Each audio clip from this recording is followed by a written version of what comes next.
I believe so. Quite a lot of people tried to purposefully misspell my name to try and say, to try and make it sound a bit like the name of an illicit drug.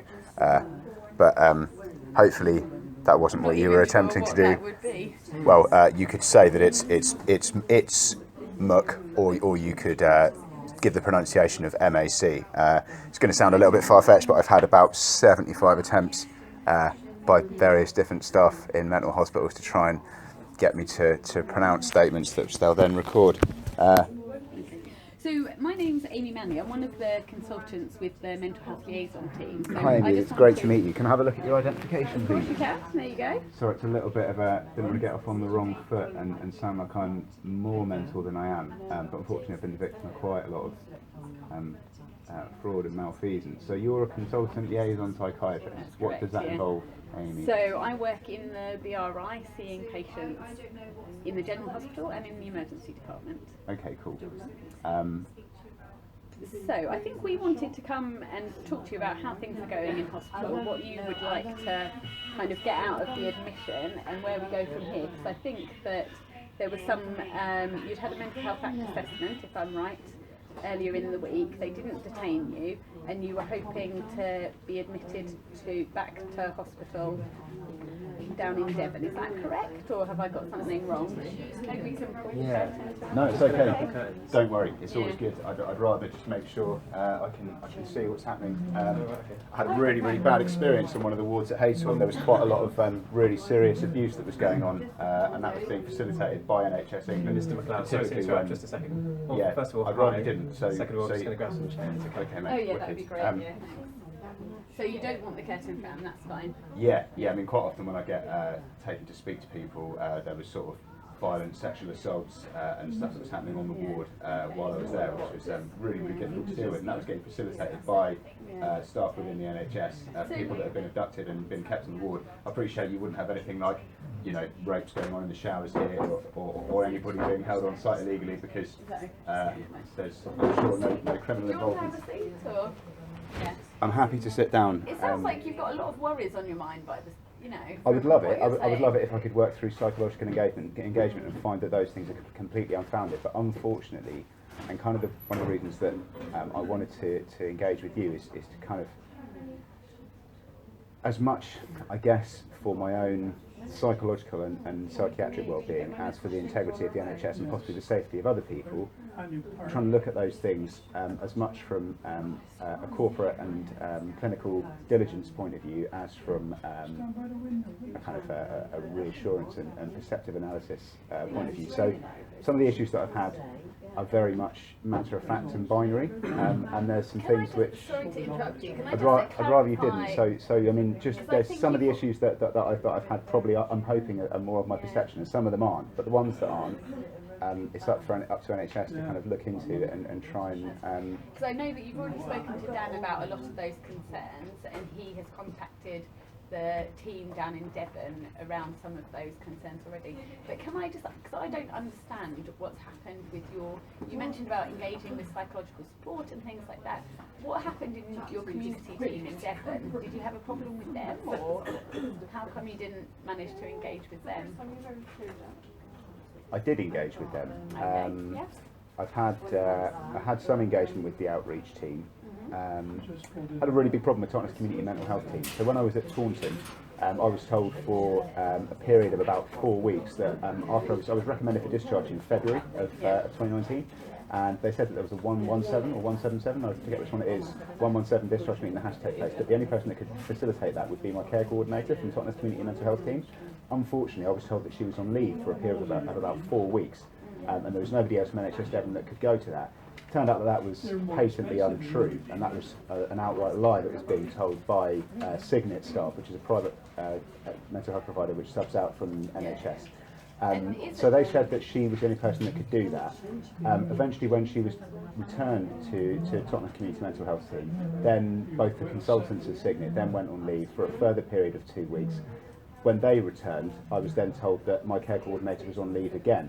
I phoned up and spoke with a guy called Barry Barber, who was meant to be the line manager of my care coordinator, who'd supposedly been on leave for a month, and then on being on leave for another week, and that's what had resulted in my detention being extended by up to 6 weeks. I spoke to him for about an hour, and he didn't confirm or deny that she'd been on leave, didn't seem to have any accountability for why it was that I'd remained in hospital without being discharged, and kind of had no care coordinator now. I've met this lady once in my life. She came to a ward round at Signet, and I asked her why, you know, if she'd been on holiday for an extended period earlier this year, and mentioned to her that I'd stayed in hospital after being recommended for discharge. I'd remained in hospital for a really long time because she wasn't at work, and she said that that was completely fabricated. She knew nothing about it. So there's a lot of uncertainty there about what happened and why those comments were made. Really, those are some of my experiences with that team. When I left, they were meant to do a 48-hour follow-up meeting, and I did have a couple of emails that I exchanged with the team,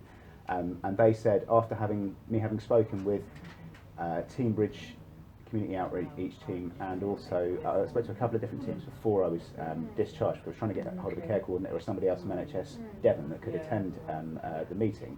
Actually, anybody could have done it, and it didn't need to be my care coordinator, but that was just direct malfeasance and misconduct on behalf of the hospital. Now, that's the same person. The person who's your care coordinator now is the same person who did all this, or have you got to use? As far as I know, it's the same lady. But like I said, when I spoke to her, I've only met her once in my life, and when I spoke to her, she told me that all of these allegations were completely false. She didn't seem to have any accountability, and her manager, when I spoke with him, didn't seem to have any accountability either. And when I left hospital, when I was discharged, they didn't do the follow-up meeting, even though I'd emailed both their offices, phoned and spoke to them at length on numerous occasions, and given my name on my email. It's got my name, my email address, my postal address.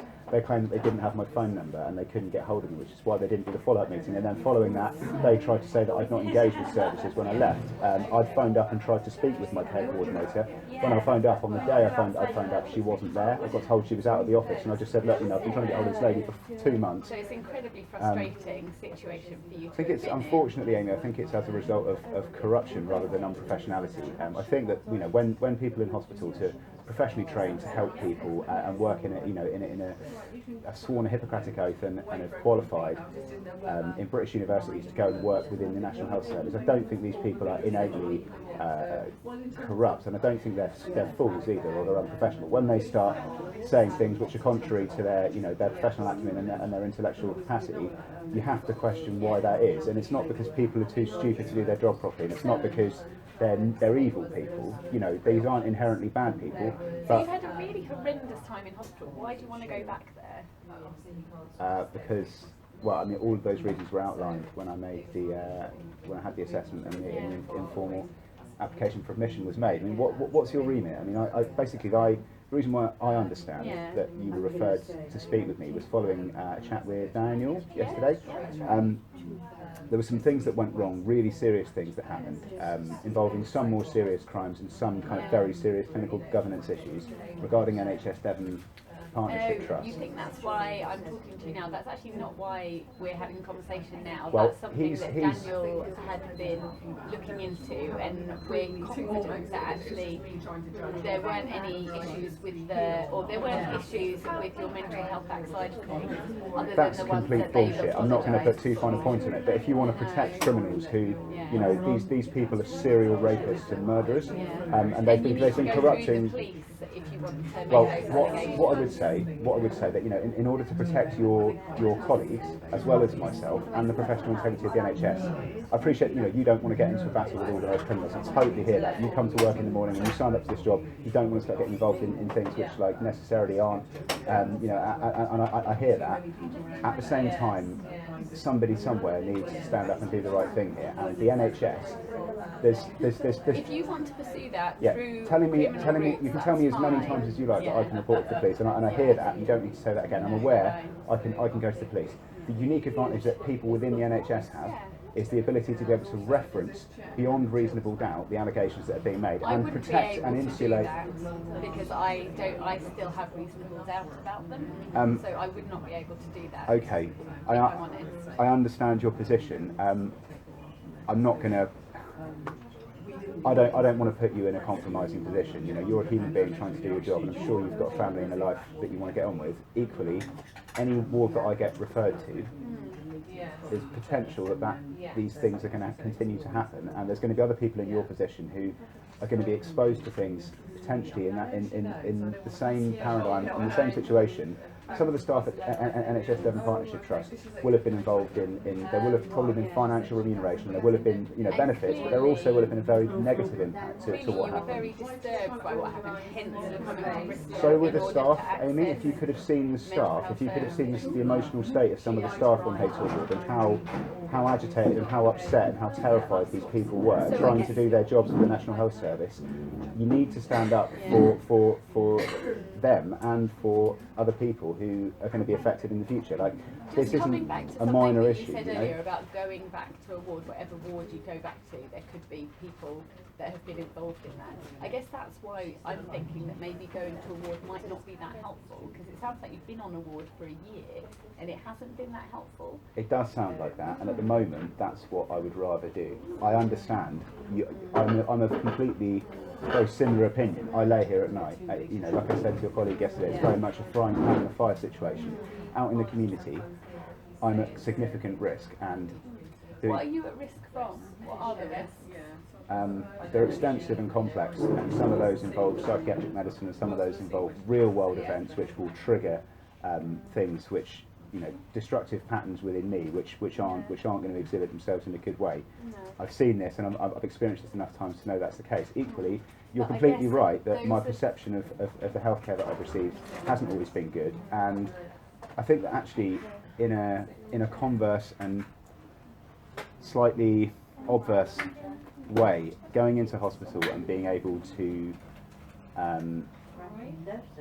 necessitate and isolate an investigation by virtue of the fact that it's prompt and appropriate.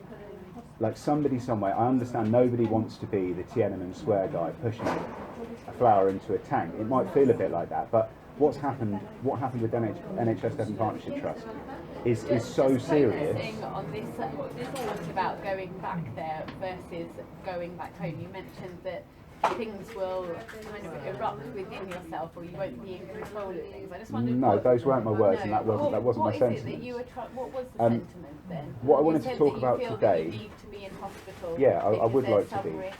But I do And feel I just think we just delay. You're going to hospital for a couple of months. You'll be discharged. We're just delaying it. What difference will it make in a couple of months? How there will is that there be is helpful?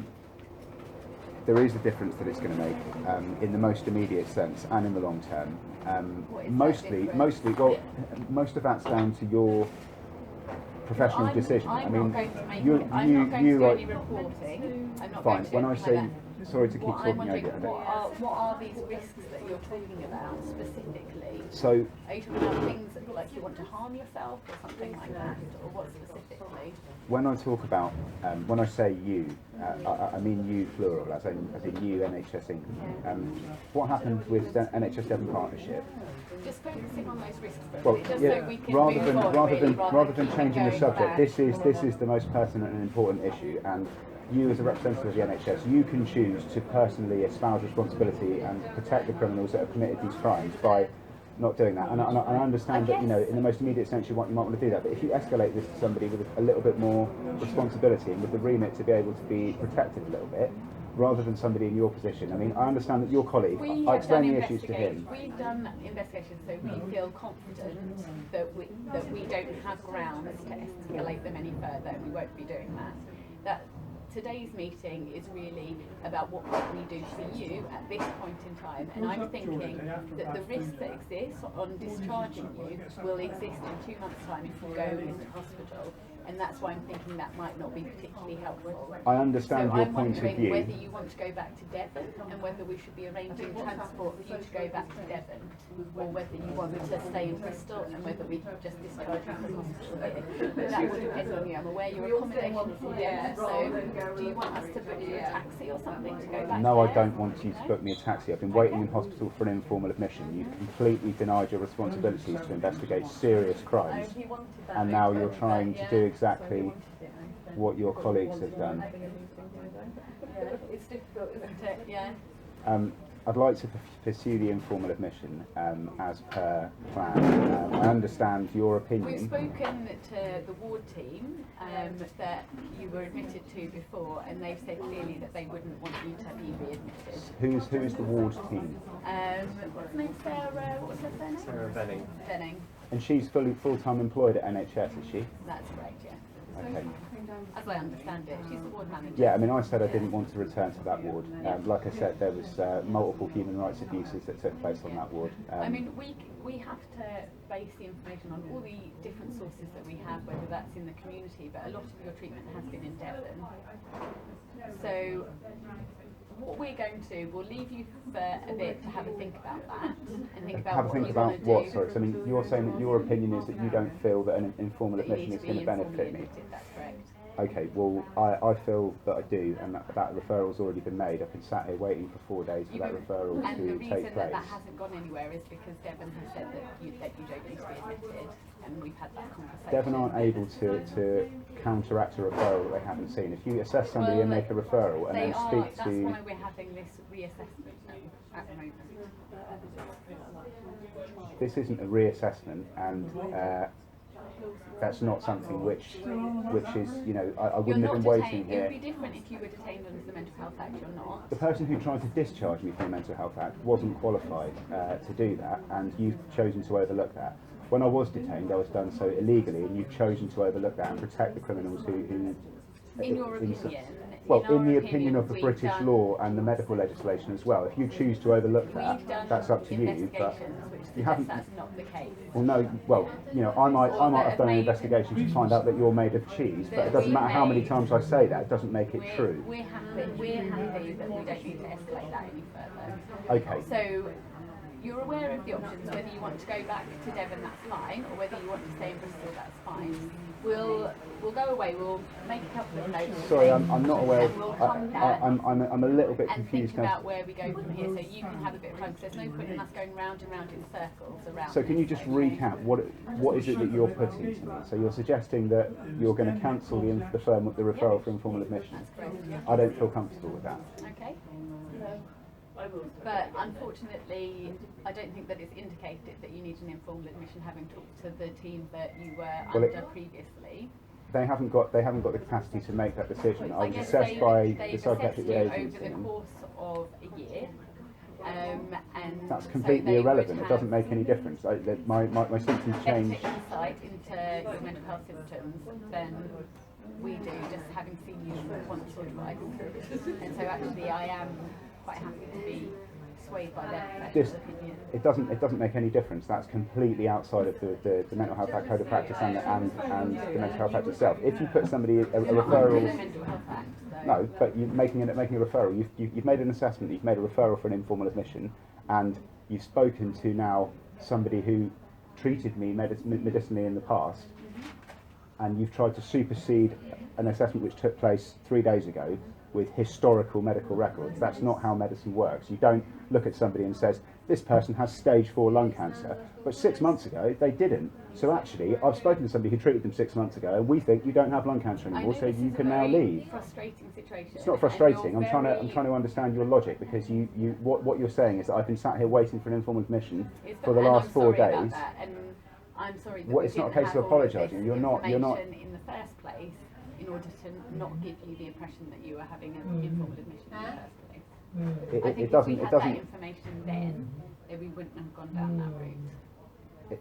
What information specifically? More clear detail about what had happened while you were admitted last time, around the difficulties in arranging discharge planning, going off the ward rather than engaging with those sorts of processes, the concerns about you becoming very dependent on the ward environment and not being, and that being undermining your coping mechanism, which then makes it less likely that you'll be able to be independent in the future. And the fact that the ward admission made very little difference to your mental state. There was very little improvement while you were there, in their opinion, so it's unlikely that there'd be further improvement. If there is, that's not a precedent for. I mean, there's a residual amount of weight in the logic and the medical practice route of what you're saying, but actually in terms of the way that the kind of the process of medical evaluation works. It's completely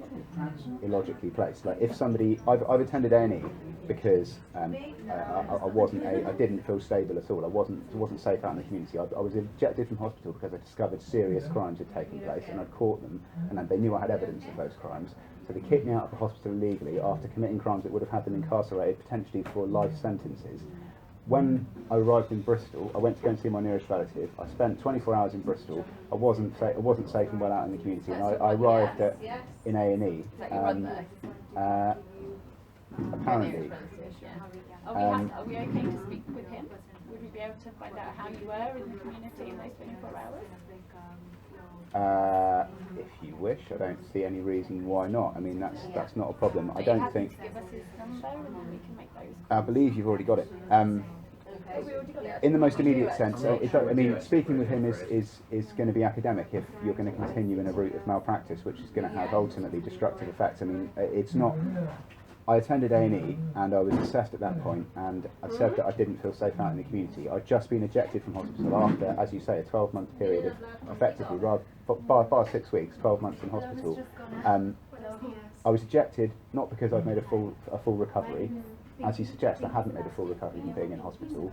And when I was out, which isn't a reason to discharge somebody from a hospital environment. You know, like this guy might not have made a recovery, but you're not about to turf him out. You know, he doesn't look any better than he did last week when or 5 days ago when I was here. But that isn't a reason to turf him out the door and tell him he should go back to his house. I guess it depends on what are the ways of treating the illness that you have. Well, whether those are better met in hospital or out of hospital. I think at the moment I'm somebody that's been treated for an illness, and during the course of that treatment there's been crimes committed by NHS staff. What you need to do to protect your staff and to protect your... Going round and round in circles. Well, no, we're not. I'm making a direct allegation, and you're deflecting that, and I understand your position. If you'd like us to speak to your brother, and we can find out how you were in those. What I'd like you to do is to have some accountability for the responsibility and the crimes that have been committed, and rather than deflecting and like, but I've explained that we're not going to. Well, you don't have to, right? Like you don't. I'm not going to be escalating them. I'm not going to be taking them further. I'm not going to be reporting them to police or to the GMC. I'm not taking those allegations further. So if you'd like us to speak to your brother and see if would you he'd say be are the able reasons to, for that? If you'd like us to speak to your brother and see whether you'd be able to stay with him for a bit and have the crisis team in Bristol rather than the team in Devon coming to see you, that will be fine. We're happy to do that. Or we're happy to arrange transport back to Devon, or we're happy to discharge you and let you make those decisions. I don't feel if I'm discharged, I'm just going to end up back at A&E. You might do, but then if that happens recurrently, then we'll have much more information about what happened beforehand, and we'll be able to manage that much more rapidly. I don't think that what you're doing is legal in a medical sense. If somebody's been referred for an informal admission, you haven't got the ability to overrule that referral based on historical medical records. In our trust to make sure that that's the case, but I tell you what, have you got a medical legal office here? So, do you want us to speak to your brother or not? And if do you have a medical legal office on site? Not well. I mean, you will have solicitors there, but there's normally you'll have a medical legal office. Like, do you have one of those here in the building? Where is it? You're going to go there? Yeah, obviously. I don't know where it is. That's my genuine, honest answer. I don't know where it is. So, do you want us to speak to your brother? Do you need for what are you looking to speak to him about? To see if he'd be happy to have you after you leave hospital. I'm not able to stay with my brother at the moment. Okay. On what grounds do you feel it's appropriate? Just to be clear, I mean, you've kept me in hospital for however many days waiting for a referral. Yesterday they were looking at bed capacity and they were looking to try and find that. I don't understand what it is that I mean. So I think what happened is we were looking for a bed in Devon, as you know. Yeah. Then the bed managers in Devon spoke to the ward that you'd been on already, because obviously they were looking for a bed. They were surprised to hear that you were waiting readmission, and they felt quite strongly that that wouldn't be helpful. So, but it's not their place to have those feelings impact on my medical care. We've spoken to them and requested further evidence in terms of medical notes from them, which we didn't have previously, around the kind of diagnostic thinking, etc. and we now feel that it wouldn't be appropriate for you to be admitted, because I think that there's very little that they can do in an inpatient setting that A, they couldn't do in the community, and B, that they won't be able to get you to necessarily engage with those things, so that's not a reason to be admitted. And thirdly, I think that actually being in hospital is going to undermine things even further and actually make you more dependent on that ward environment and just make it more difficult to get you back out into the community. I don't feel that speaking with historical medicinal healthcare professionals, you know, if you go into hospital and the diagnosis is document those concerns as well. Yeah, absolutely. That you've already written those down, that you're concerned about our decision making. Well, I mean, and if I could be more clear on it,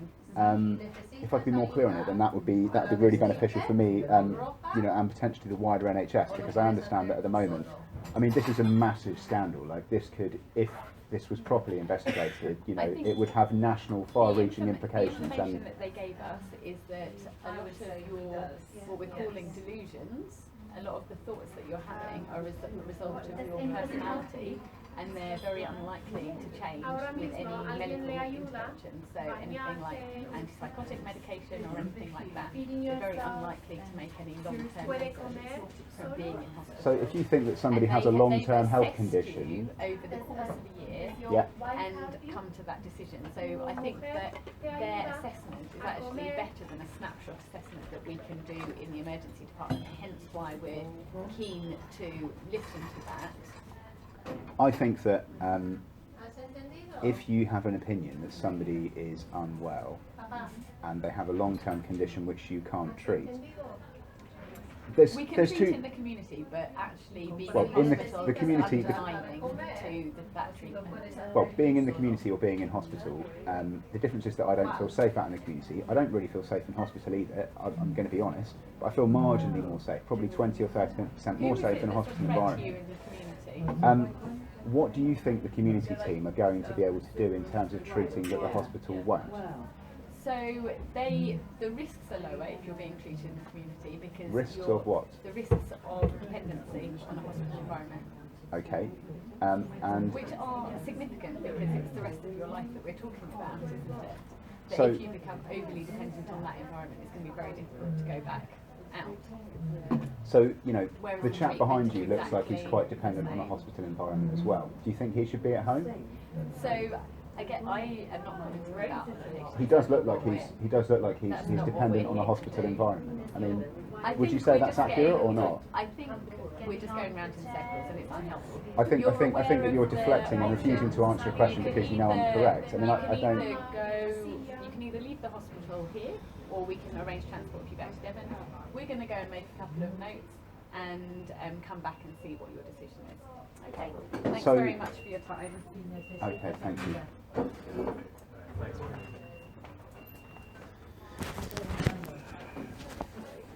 Well, that's fucking sweet.